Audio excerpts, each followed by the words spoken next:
like, oh, let's go, we got Chelsea, and then I was like, yoink, nope, Chelsea's coming with me, but I don't suppose it's Flash. So the opportunities to try and make these plays and kind of falling apart at that stage. So I think that's where a lot of the issues were starting to come through, where Artemis slipped further and further behind. Shun was a monster, but they are going to be swapping sides here, so we'll have to see exactly what the game plan is going to be for Team Wales and how they try and deal with things like, obviously, the Callista, but also, like, I thought the Oriana shockwaves were really strong from Jimmy, and it didn't feel like BJ and Glory were able to put that as far behind as they would like to. Yeah. So I'm not exactly sure what the game plan is going to be for Wales, Team Wales as they come into this. I've got to say, Jimmy has impressed me so far this tournament. By no means the perfect player or anything like that, but he has had some really high-level plays across the course of the tournament, and I'm excited to see more. I'm excited to see what else he can play, because he's playing multiple champions every single series. He stepped up big time from what I like when I was reviewing them. Coming in towards their playoffs, like it feels like Jimmy has definitely taken a step up. He's been really firing on all cylinders. So let's see if he's going to be able to have a similar performance coming into this. Nada's going to be the final pick. So Renekton, do we get a Zaya pick up here? Because that was one that was taken away in the last one. And maybe getting that priority for Artemis in the bot lane. It's a big pick for them. They prioritize a lot in their drafts in the regular season. So I wouldn't be surprised to see the Zaya taken. Yeah, Zaya and the Kais are both being banned in the first game. Open and available. You'd expect that to just be the trade between the two players. Artemis going with the Zaya. It has been a pick that he's looked specifically really good on. You fully expect just the trade. The AD carries here. Question is, what's the next priority for the side of CFO? You keep toying with the idea of that Aphelios. Okay, maybe it's not as simple as I was saying.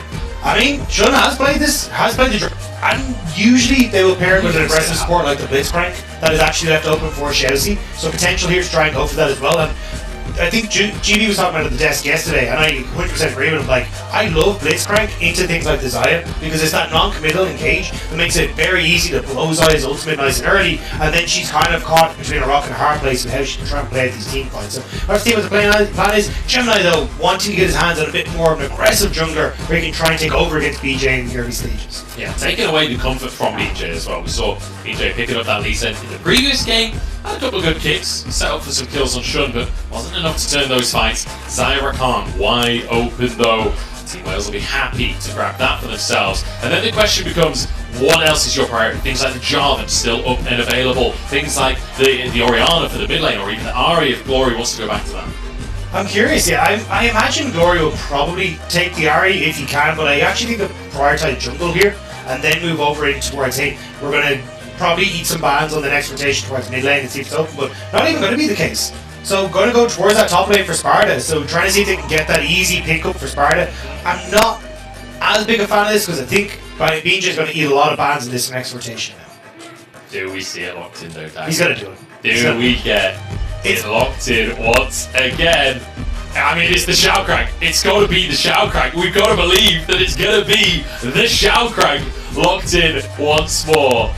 And I mean, it's just a joy to see. His name is literally a Blitzcrank. Oh, I'm so excited. I get to cast it again. I mean, it's so sick because he does love to play hyper aggressive. You never know when he's going to go and just go for those flash forwards. But also, like, a champion that was almost permaban against them in those playoffs. So this is something that is world renowned at this stage for Chelsea, and especially when you're playing up against the side. We just said, hey, look, that opportunity to play for these non-committal engages is perfect. You got the lead in as well for, hey, we burn that ultimate on the Zaya, fantastic.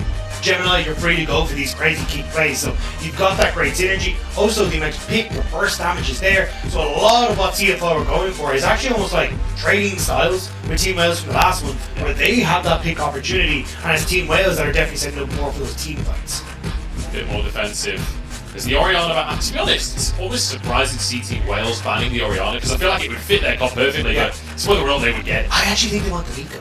I think Nico would be sick with this. When you look towards like short range Kaisa, Lee Sin needs to go in. Even if Blitzcrank hooks you, you pop the ultimate yourself, go into Zanya's. Like, there's a lot of opportunities for Glory to try and play around that. And I thought when I saw the Nocturne ban, they might actually just go for the Nico ban as well. But not going to be the case, so I think Glory might be eyeing up this Nico pick here. To see. And we could see Jimmy steal the Nico away, which would be his fourth champion so far in the tournament, I believe. In fact, no, I think he's played Oriana twice. Yeah. But the Ahri actually being eyed up instead, taking that one away from Glory. It does leave that Nico wide open though.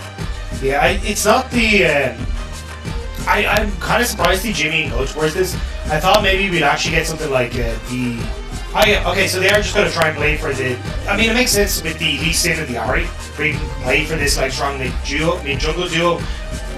We had it for Glory and BJ. We didn't really get to see it play as effectively in the last game. So I have to see if Gemini and Jimmy can step that one up. But I think if you end up going for a Nico here, or even something like an Azir, you're actually in a relatively okay spot here as Glory, where you can just go, hey, well, we're just going to play for you to try and jump in on top of us, and then we'll make it. There's a Nico. And do we get BJ going back towards his Wukong? Oh. See, I mean, the Jarvan's great as well. Jarvan can play so many different styles at this point. And then for rest, you look towards what's going to come out on that top side. I mean, Renekton is still available. I wouldn't mind seeing the Gnar again, to be honest. When the rest of your team is wanting to dive in like this, I feel like the Gnar fits that style in the team quite well. I'm actually curious if it's going to be something like a Jax. I think if you've got this kind of pick-oriented style, playing something that's a little bit more split-push-oriented, the Gnar can work out in that scenario. Like, you can still see an O-breaker that being built on him. But I think having something that can apply that side of pressure, when actually, but a fantastic pick into the... Yeah, I think this is a really strong pick into K'Sante. It's something that did receive some nerfs in the jungle and kind of hit the Gwen a little bit in like lane Gwen, but still an incredibly strong pick. Great matchup against K'Sante, and does fit that role of, hey, we want to try and play a little bit for silent pressure, because then we can get lane priority, put vision down, and then play off of Ari, Lisa, and Blitzcrank to try and find these picks before the fight starts to kick off. I'm excited about this CFO competition, especially after the pace of the first game. CFO playing for control but not feeling the need to overforce anything. It felt like Team Wales slowly but surely falling out of that one. This time CFO, they've got a lot of tools to force things. They've got Chelsea on the ground, they've got Jimmy in with the Ari that can fish for those charms. There's a lot of opportunity to force players. The thing is though, if you fall behind a CFO, good luck to you lads. It's not happening. Like, it's just this is an FF go next as quick as you can. Because the team fight prowess the Team Wales are bringing to the table is absolutely insane. We've already saw literally the PCS #1 representative play the Nico and the Jarvan together, looking for these big circles, trying to see if they can get in and try and take the fight to you. If you K'Sante as well to follow up on that incredibly well, like good DPS from the Xayah, like you have to be so incredibly careful that you are getting these early picks, these early snowballs, otherwise you're just going to fall so far behind. Yeah, the late game feels tough. The one shining light maybe being that Gwen that, I mean, we've all seen what Gwen can do in a late game, but you've got to find the right situation. Even that is a dicey prospect. We'll have to see how it's going to go down though. With PCS2 versus BCS2. Equal seeding coming into the tournament, but not necessarily equal when it comes to the history of the regions and how well they've done internationally. The PCS looking flawless, basically, so far, certainly in terms of results when it comes to play-ins here at Worlds 2023. CFO looking to maintain that clean record, match their first seed in PSG, and make themselves qualify into the qualification for the qualifier for Worlds. Is that a qualifying statement? If you're gonna give me crap for the rest statement, I gotta give you some crap as well for that one. We are rocking into game number 2 here. I always start applauding with the crowd there. I mean, you come from a region that does the JOs. You kind of get used to we interact with the crowd. But CFO, Chelsea stepping forward. I don't think this has been spotted. BJ doesn't know. There he goes. Certainly does. Drops the flag. Chelsea. It wouldn't surprise me, honestly, to see Chelsea just flash to try and force the play there, honestly. Like, he's probably got Hex Splash. But don't forget as well, you can connect your League of Legends account with Prime Gaming, and you can get yourself that beautiful little Heimerdinger experimentation emote. See if you can experiment with some of the picks I was seeing today. Rest bringing out the Gwen for maybe the first time of the tournament. I don't remember seeing it just yet. Chelsea still looking for something, sweeping over the wall to see if someone was hiding just behind the rocks. We'll get away with it for now. CFO going to play this one just kind of a standard at the get-go. Looking at the bot side though, because BJ is actually starting on the top side, it'll give a bit of advantage to Chargers mid to be able to push in this way and try and play for level 1, although looks like they're not going to. I thought that if they wanted to try and play for the aggressive level 1, like you take W both on Artemis and Bit, means that you can play hyper aggressive level 1 in this with the side of the Rakan. But you can see Q taking on towards Artemis, they're not actually looking for the trades, they're just going to look for the push instead. Not wanting to push too much in case you end up with Chelsea going for a hook underneath the tower and kind of ruin your day. Look at the movement there. Artemis the second that hook is on cooldown, they move so much further up the lane. They know that all pressure is gone from the CFO bottom lane. The second that hook is on cooldown, and they immediately take that space. They'll get the level 2 first. I want to quickly mention as well, should actually run into Hail of Blades, probably leads towards going for that lethality patch that we've been seeing. And definitely leans towards the win conditions that have been set out CFO. Yeah, and I think as you say, like trying to play for this mid game, play for that burst damage is going to work out, but it does mean the rest. Oh my god. Oh my god, that's a lot of damage up to Mia. Flashes away to safety. That's 2 summoners burnt on the side of Team Wales in trade for the Ignite Chest. Yeah, but the thing is now, as your Chelsea flash punch into the hook is going to set up an easy kill, so you can see the reset immediately coming through from the X. He's going to set behind in this lane. Nicely done by Chelsea to put the hook in and rest. What more can you do? Especially because we were just about to say for rest, he gets an advantage over Sparta. He's the one that's going to be the Sparta killer. He's the one that has to try and take them down because he's the one that will actually have some of that true damage in his kits.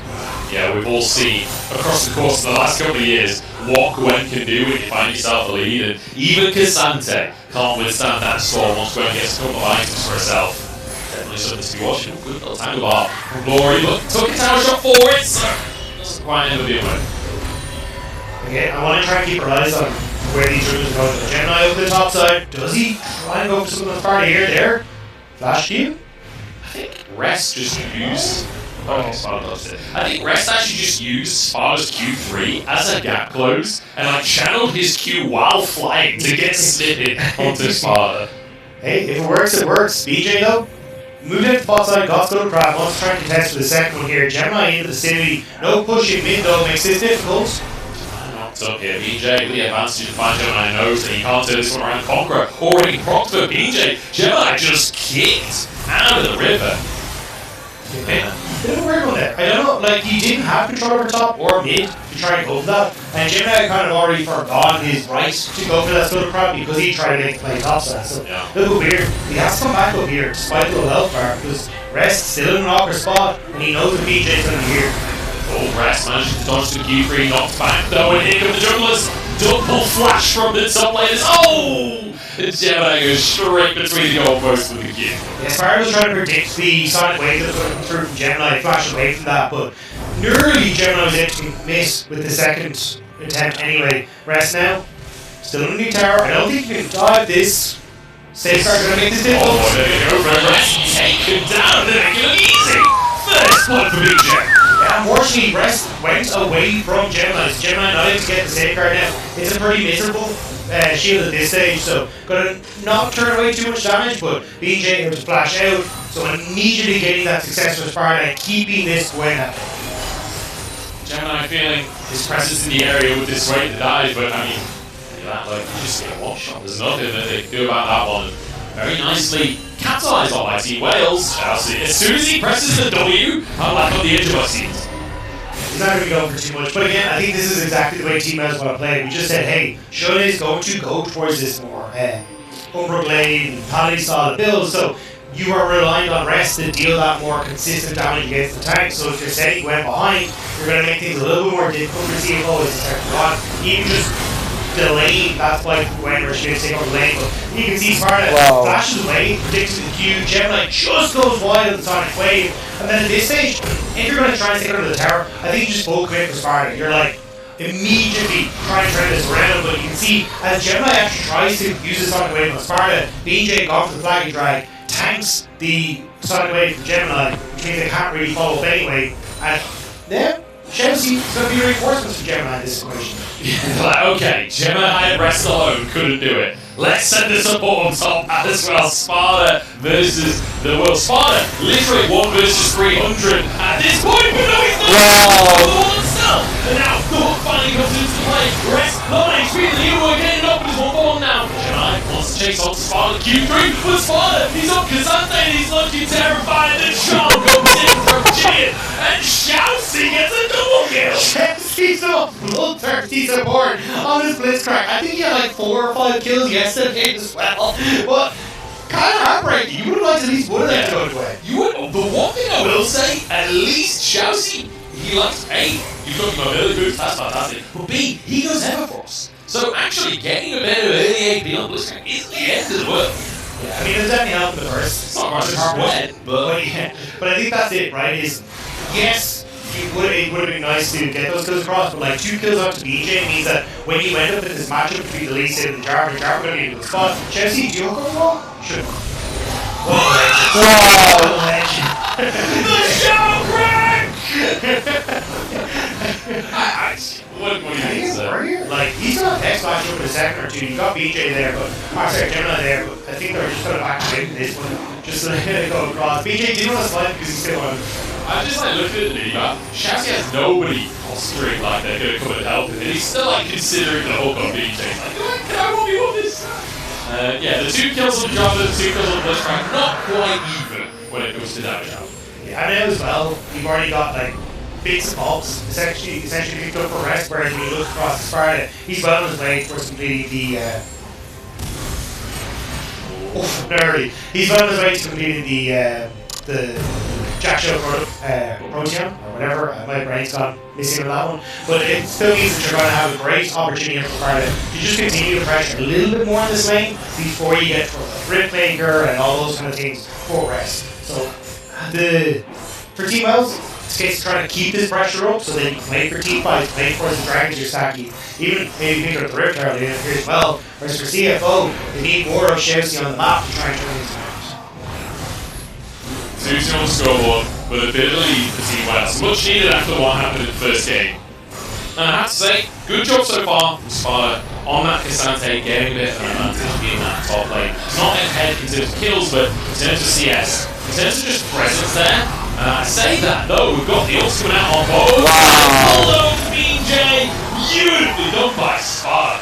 I mean, Sparta's just setting up the alley-oop every time, and BJ comes into the slam dunk, sets him up in the brush in Gemini now. A little bit later the party once more. This is a Rift Herald on this top side again. Just getting more for Sparta if they really want to. Looks like they have to just collapse it away. I mean, Sparta's popping off. This is a really great one too that they've been able to land. Sparta looking fantastic, and twice with the same player basically. Over the same wall, brings him over to the rest of his team. Shall see, followed by John over here. Tanky enough that they can't really finish him off. Yeah, at this stage, Jimmy just doesn't really have enough, especially when you've got the boat plane that's still there as well. So initial damage definitely nullified. But here again, like this is the first fight that we saw where Sparta immediately takes the ball, sets it up. You've got the damage with the ultimate for Sparta, and then the follow-up punch for Press, especially with flagging track back through. And then this is where it actually got a little bit dodgy. Like Gemini, level 4 to level 6, but Jimmy hadn't been here and we got that charm. I think we might have seen a little bit more because when you ult as Cassandra, you pop over the ball in tree. And I think that's what Sparta was set up for. And again here, Rest pops the ultimate and thinks, okay, we'll go for the trade. But it's actually the trade that we back with Rest coming on the ball with Sparta and BJ once more waiting for the ultimate. I will say, that's Rest with basically no items in half of BJ's health with the needle work in the queue. Like, once we get a bit later into the game, that's not a 2v2 that can happen anymore if Rest is in any way of a similar situation item-wise. Yeah, it's just when you try and actually BJ's so favorite game, but it's just when you compare like Rest CS to like everyone else, right? 112 mid, 111 bot, he's only just hit 70. So Sparta being behind is fine, as long as Rest homes inside. Anyway, Rest in all kinds of trouble and forced underneath the tower. Q3 not available there for Sparta, so they don't get the knockback. Rest survives when it costs him a flash. He also taken a lot of damage. Not sure exactly what happened there, but it was me and Chelsea immediately coming bots out of Gemini. Looks like they want to try and fish for Artemis under the tower. He has the flash, or has his flash, has his ult, so should be fine here. Yeah, this is the power of the Blitzcrank. You might have to just force the flash or ult, but commit. Doesn't go for it on this one. Sparta now gets a bit of time on the tower, gets to take some place for himself. I guess the show is really what he's made of in this offside. Yeah, I mean, in the last game, he was getting the advantage over Rest as well, so definitely having a good time. In this one, way more help coming through from his jungler has definitely made this significantly easier. Not taking Demolish, a little bit sad, because it means that he's not actually able to get as much damage onto those turrets as he'd like, but he's still doing a fantastic job, and doing exactly what he needs to, keeping Rest at bay. Yeah. Oh, one side Sean dashes away from the feathers. Yeah, has to back away, and Artemis realises he can't go further, but hey, You've got the tower solo. Herald slammed down into the bottom side as well. They're actually just going to finish this tower off. This is a massive spot. Oh, it's not. They're just slamming all the triplets here too. They're going to have smite available. Denial from CFO. The supports of the 9 Rip Carrols in this series has been kind of sick. And Chelsea doesn't have his hook, but just willing to step forward there, put the pressure down. And then CFO, with the tower bot lane not go down, 30 seconds to the dragon, what can they try and achieve? It needs to be some sort of pick, but again, I don't really think they're in a position to go for this. Team Wales, this is looking like a phenomenal start for the BCS second seed. Honestly, fantastic, especially after game number 1. It's good to see them having a bit of a stronger showing here in game number 2. Just want to quickly mention the items for Shunt as well. Not going for the lethality slam, in fact, going for Stormraiser with that Hail of Blaze, which, you know, still has a huge amount of burst, still going to be able to try and go for that assassination. I am curious if this is a pivot, essentially from how we see top lane go. Now, obviously, you pivoted very quickly, but I definitely think you got for the lethality build and Rest is in this position. You just will never have the damage to get through Sparta as the game goes on. So I actually like the decision to try and teeter over towards a different style build. Sparta's going for it. The same wall, the same play, but this time does not have the damage to finish the job off. Rest will walk away with his life. The needlework getting him a finish to stay, but Sparta doesn't feel like yet. Michael, the need to tell you, Rest, he's all out of cooldowns, he's all out of needles, and Sparta to go for it. Q3 goes wide, and I think that's enough to push him away. Just about, but Terror, the dragon goes down, chasing with the hook. Oh, looks for Artemis. This Artemis is just looking for good. A skill shot slide in every direction. That's like, BJ, so you get the jump behind cover behind the Scuttle Crab to be like, I'm safe here. If that hook is going, it'll hit the Scuttle Crab. And BJ smites it, and then it's not well, best luck to you, Artemis. I hope that hook wasn't going in this direction. BJ, he's received a PayPal payment before. No, I'm kidding. Oh, that is a joke, guys. That is a joke. I mean, it was a really close one for it, but yeah, I think the big one now is again Chelsea. Just waltzes around it. Hello, BJ. Listen here, just force flash. I think you're going to have to take that trade. Yeah, exactly. I was going to say Chelsea with a flash makes him way less lethal, gives Artemis the opportunity to take the spot late turn, and I love the way Team Wales are playing this. They have Sparta with complete control on top side. They know that the best way for them to win out this game is to try and play for objective. And obviously, not getting that return charge does so. In the grand scheme of things, they can start to move over towards the next Rip Carol as it starts to spawn. But I think you want to talk about something on the map? Yeah, I mean, that's a shout crack difference right there. That's a shout crack shift. 660 gold for the shout crack. The rest of the team falling pretty dramatically behind. Actually, it's worth mentioning, just in the solo lanes, look at the CS differences. 20 CS in the mid lane, 10 CS up top, and then, I mean, over 30 CS down in the bottom lane for Artemis. And again, I think this for CFO is a bit of a disrespectful draft, to be perfectly honest. Like, playing for picks, saying, hey, look, we can see already that you're going for this massive team fighting composition, but we'll just wait for the selection of Chelsea with the Blitzcrank, see if he can find the moment that he wants to pick someone off. Say he goes for Gemini, like, this was a, hey, we're just going to take what you tried to do and show you how to do it. And thus far, it has not been working out. Redcard now going to be able to move into mid lane. Look at how deep he got the A in the enemy jungle as well. He's going to get into a position where he's looking at keeping Jimmy out of the equation. And this is going to be a lot of hurt to him. He's been silenced, he's been kicked back, he's been queued, he's pop bottomed, and he's. Oh no, the tunnel is you! That's just a split second too soon, he's got out by the skin of his teeth. Still though, Team out in the mid lane, they're going to be able to get 2 towers off the back of CFO trying to make that play, and they're going to be able to escape as well. Sparta, the TP in to save his mid laner at the perfect moment. I cannot believe Glory got away with that one. Now hunting for Rest. Gets the charm, gets the knockup. Artemis moving in to make sure he can get the damage down. But the Shroud is too much. The TP comes out from Jinian to protect his top laner. But sidestep from Rest as well on the feather pullback, so it doesn't end up getting CC'd and getting the majority of that damage.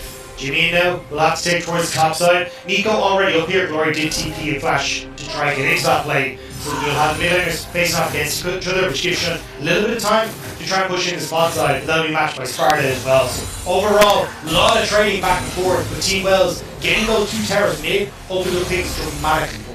certainly does. I mean, the fact that you get the tier 2 in the mid lane off the back of these plays, so valuable when it comes to controlling the map, especially in reference to these neutral objectives. Dragon up in a minute and a half, Baron will be on the map in 3 minutes as well. Already taking the tier 2 is just infinitely valuable. And look at the items that we're going to have, right? You've already got mythics pretty much completed across the board on Team Wells, apart from an IE that's going to be completed before you move over towards this next objective for Team Wales. Whereas if you look at the opposite side, it's like, okay, well, a position there. Jimmy as well, he just barely completed his Evercross as well. He's on the best spots. You can see in the golden top, like, Sparta is destroying Rest in this match. It is. Sparta have a fantastic game going with Sante, and it feels like Sante very much his speciality pick so far this tournament. Really showing up on the pick. And it's to the point where he's going to be a threat now throughout the rest of the game. He is going to be a menace in these team fights. And it becomes difficult when, like, you know, when you're ahead nights, when you're even nights, you can do terrifying things. But it'll be a struggle, Silence out from Chelsea, but he's just going to be locked up instead with the Cataclysm. Artemis can't get a range to auto though! Chelsea gets a safeguard, he might just walk out of this one! So many escapes in this game, it's unbelievable! The thing is though, now that Chelsea out of the equation, Gemini has no kick and Dragon in 10 seconds. No ultimate for BJ, but Glory is already in a position, well, moving into position with these creeps. He wants to try and make the play happen. It's not the most convincing formation I've ever seen, especially how he's moving towards the jungle. See if they can count on 1 minion that's coming in towards the blue one. Nice way the blue. Rest will be given the other half of it. But that'll be a Drake taken uncontested here. Team Wales now on soul point for that Chemtech soul. I mean, Chemtech Drake isn't the strongest, but still, Team Wales are going to be pretty happy with this. And at this stage, you get to try and move into position here to but I don't think they're going to be able to get. The one thing I will say for Chemtech soul for Cassante is actually pretty great, because the whole point of your ult is you put yourself low. The whole point of Chemtech soul is it works when you're low, so it is the perfect synergy.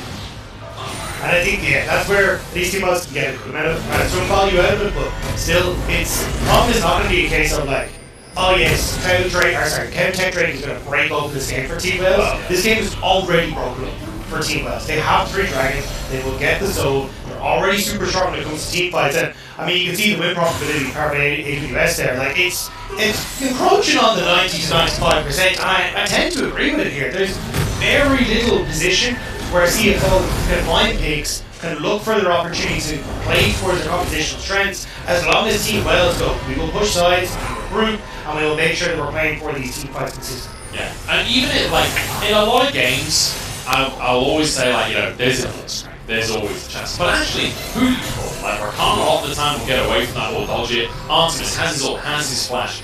Glory, if you pull him in, he's going to pop loss of your entire team. Jarvan you don't want anywhere near you. Sparta you don't want anywhere near you. There's not actually very many good opportunities for Blitzcrank pulls. The only chance is if you get Artemis or BL Glory and immediately get that CC chain, immediately get that silence, so they don't have the chance to react. And that's the thing, that's what I'm kind of saying, CFO would miss the moment for opportunities. They weren't able to try and play through the mid-jungle. Chelsea couldn't really get the picks. He's looking for Sparta, but there's too many members of Team Wales around the place, so they'll back off. And that's where I think at this stage, the opportunities for CFO are gone. Glory was spotted that Gwen was here. It's fine with the phone, but I actually will cancel the recall. Nicely done there by Glory. And I will say, Team Wales came into this series as an underdog. Game number 1, got a smash. Game number 2, looking really good. Team Wales came into this series against BDS. Game number 1, got a bit smash. Game number 2 started looking pretty good. Is this the story of Team Wales? Is this who this team is? I mean, it potentially could be at this stage, to be honest. Because CFO, they've committed a lot to this top side. Team Wales trying to get members into position as well. BA Artemis are here. I can see pings going down from CFO onto Baron. I weren't sure if they were thinking maybe Team Wales are on the Baron, but we'll now have very much the information that they're trying to kill Jimmy. Yeah, they want to go towards that 9-tailed fox. Slip away for now. Going as he is, Gemma and Chelsea. They've seen that ward, they won't spot by it, but there we go, they're just going to have to play that one away now. I will say though, for Team Wales, they are giving opportunities to CFO to maybe Like Glory resetting there where the rest of the team are trying to make the play on the top side. It's these like little moments where maybe if CFO spot Glory, like resetting on a ward or anything, they can actually look for a pick. It's very hard to do in the moment because you have no idea where Glory is. But if they actually get into a desperate enough position, then they just pull the trigger, like now. Oh, nicely done there by Sparta. Blocks it completely. Keeps his team safe. And also, look at the bot lane, right? You can see the assist ping going down onto Breast. Breast is just free farming this all the time. So Vice Sparta is kind of being positioned to go like, hey, I need to do the team so I can match Chelsea. Glory's kind of picking up the pieces as CFO push bot, okay, now I'll go and deal with bot. Okay, CFO push mid, now I'll deal with mid. Always keeping that a little bit separated. Now again, you are playing for the Dragons, you are playing for the neutrals. So it's not at the end of the world as team else, but you just have to be that little bit careful that you're not giving too much over to CFO. And the one thing I will say, like, we've already talked late game compositions and kind of discussed it realistically in a team fight, Team Wales are going to have an advantage. But one thing this composition offers to CFO is outplay potential. If there's one thing all of these champions can do, it's just hand stiff your opponents. There is, like, this is the kind of opportunity that players get where, like, you're not likely to win this game CFO, but if you do, it'll look good. This will be a montage game for them because it'll be someone absolutely popping off to win this game. But that's the thing, never there's a bit strike in the game, there's always that just me. Like that one hook that might find me, that one hook that might find Artemis, like, those are the difference makers. Now, with Dragon coming up in 40-second time, you should see Team Wells like clear out top. They haven't really got vision established on the small side, so maybe that gives an opportunity for a CFO to actually get in a position like Jimmy clearing his way. Maybe find an opportunity as Team Wells are establishing vision to look for a pick. But the late resets from CFO aren't really giving them that opportunity to find much opportunity for us. Full ice behind in the bottom lane as well. Shown on the 2 items office has just picked himself up a more as well, so reduces some of the threat from Jimmy from rest in these team fights. Speaking of Jimmy, he's under threat here. Ult for ult between the jungle and mid laner. And Sparta looks a little bit more short. The cleanse here is being looks for the engage on Chelsea. A pick with a kill to Artemis. A 400 gold bounty on the bird. They're so far ahead. Team Wells, like, they immediately burn Jimmy and ultimate with BJ, but Sparta doesn't care. He's like, look, I'm just going to literally run at you and see what I can do. That's soul. That's literally soul off of that pitch. Chelsea's gone. You can see Gemini on the top side of the map. BJ happy to stay up there so that there's no threat of the Baron from CFO either. The rest of the team can deal with this threat. And then the entire time again, Glory just picking up his little bit of CS, getting his second island completed there, and now getting grouped with the team. Honestly, I could see a world where Team L is like pushing this mid lane, start to establish vision on the top side, and again just play for these little picks. I don't think BJ, who was about to start with the Bard, that's the call. I think you do need to actually play this out right. I think that's the biggest problem that we saw from Team L yes against BDS, is that every time they tried to make these plays happen, they end up just going for these. Oh, that did not. Okay, we'll ignore that. I don't know what happened there, but we're about to go to the replay. But basically, they're trying to play for a push and not establish the vision correctly. But Jimmy and the equation, and look at Sparta. He's like, I don't care. You throw everything you want at me, and it's Shun who has to cleanse, flash, and Chelsea who goes down. Like, Sparta is so maxed up right now, having that cargo stone play completed as well. Trying to deal with him is just not going to ever be an equation that's going to work out. Would you say that going for him is madness? Because I'd say that that's Sparta. Team Wales though, good stuff so far. I want to play a game with you, Jack. Because Team Wales, so far, have been quite... This is already torture, that hard. That's the game, not torture. Isn't that what Chucky says? You want to play a game? Yeah. Wait, is it Chucky? Or is that's Jigsaw? Jigsaw. Yeah. Our talent manager is going to murder me after this. She's a massive horror fan. Yeah, my partner is. I can't abide it. I'm too much of a coward. I can't bear horror movies. They're horrible. Hence the name. I want to play a game with you, though, Dagda. Not in a jigsawy kind of way, in a Sparta kind of way. Rest taken down. Oh, the song is actually by as well time. BJ forced to flash away. Rest still surviving with the needlework somehow. Will he finish off his dash? Why? And in the meantime, BJ's gone down. How the hell has CFO and Glory's pulled in? Turns gold, keeps himself alive. Chelsea now in trouble instead. They've bitten off more than they can chew, and it's Chelsea that's chewed up instead. Just about to get that button back around. The Zonya's coming in clutch, but CFO are not out of it yet. Gemini. Oh, he missed the Krug! He's on the Baron. Oh, Baron! Artemis, the god of the hunt, using the animals to his will. Little step down from Baron, takes out Gemini. Beautiful stuff there from Artemis to actually finish him off. And already on the Baron. Rest has reset though. No ultimate available. Can he make some miracle play? There's no jungler in the pit right now. Rest versus the world here. Doesn't have needlework available either. Instead of Valiant attempted, actually, that went down to like 60 HP. It was a little too close, but at the end of the day, Team Wales get it. And crucially, I want to talk about the Baron power plays here. The Red Bull Baron power plays, that is. Oh, I nearly got fired there for a second. And that's in that Team Wales, they've been using a lot of Barons to get their wins. They really have been. But this was nearly a massive turnaround from CFO. Rest plays it super well. The hook up the ball from Chelsea to beat down to BJ. And then BJ overextending. Like really going that bit too far, and I thought that at this stage they were like, okay, Glory's gone, overextended, but because they couldn't get that first down with that stopwatch going through, it means that actually just sets up where CFO overextends to make a pick, and Team Wales are oh. Yeah, the Q on the Krug is just that's just the feathers just procking the Baron to finish the job, swats it like a fly. Yeah, it's the casual like look over, look down for Baron and just stop. Glory like an inch to finish it off. Glory, Pop Blossom comes on out, the charm does land though, and that's the damage they needed. Glory down, a pick for CFO, but Shun's gone too deep and instantly answered. Rest has to carry this fight, but just doesn't have the damage. And in the meantime, General is stuck underneath the tower, double kill for BJ.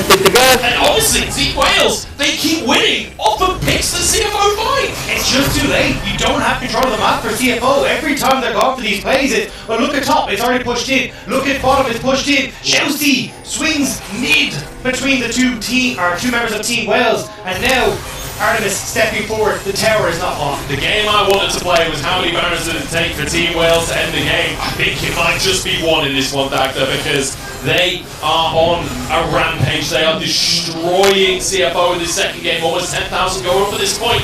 So they move up towards the top side as well. They want to be able to end the game here. The amount of control that they have gained here, and it's crucial. Zelda's up in 9 seconds. And this is the difference that we see from BDS yesterday versus CFO today. CFO have to make plays like this if they hope to try to win the game. And the fact that Glory ends up staying around live for so long, goes invisible, then have to figure out who the clone is, makes it so that they shouldn't overextend. Team Wales are able to collapse. And then it's like, where the hell are you supposed to go? And Sparta 1v3 on the top side is like, yeah, I got this. If they even try to do anything to me. So Team Wales now back on the map. As you say, Elder in just under a minute's time. Waves pushed in mid, pushed in bot. This is not impossible for CFO to try and contest. And now we enter the age-old conversation of Team Wales. Do not flip Elder. Do not flip it. If they are anywhere near, do not start the objective. Only do it when you have sole presence in the area. It's just not worth it. And in fact, for the time being, they're using the rest of this Red Bull Baron power play. 4,000 gold up off the back of it so far. And looking for the bottom lane. Glory's pretending to be a minion. They might just get away with something cheeky here. He's sort of stuck to the side. He's not actually autoing right now as he moves up with the wave. Chelsea in trouble, but finds a hook actually onto Sparta. They don't have much follow-up though. Chelsea's just the one to go down instead. Who needs Elder Dragon? They'll just throw their wallets at Team Wales. It's a pop bottom onto one. It's 3 kills overall. It's a great little flash knockup from BJ as well. Jimmy just doesn't have the damage. And Team Wales, they take us to 3 and they show us why time and time again they will not be disrespected. They will not be underestimated. And they will show what the BCS is made of. First time for Team Wales coming to the international stage. Well, rest could be a problem to side lane. Get the vision down, play for these early